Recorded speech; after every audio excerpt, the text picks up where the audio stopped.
สวัสดีค่ะหนูชื่อเด็กหญิงสิตาเพียรชิชัยสิงโตกับกระต่ายป่าวันหนึ่งสิงโตออกไปล่าเหยื่อในป่ามันเห็นกระต่ายป่าตัวหนึ่งนอนหลับอยู่จึงคิดว่าจะจับกินเป็นอาหารและขณะนั้นเองมันก็มีกวางตัวหนึ่งวิ่งผ่านมาพอดีมันจึง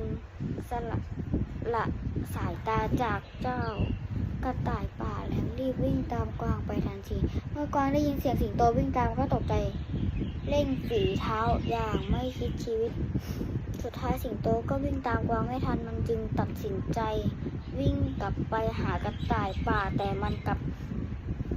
มาเจ้ากระต่ายป่าก็ไม่อยู่ที่เดิมเสียแล้วสิงโตได้แต่บ่น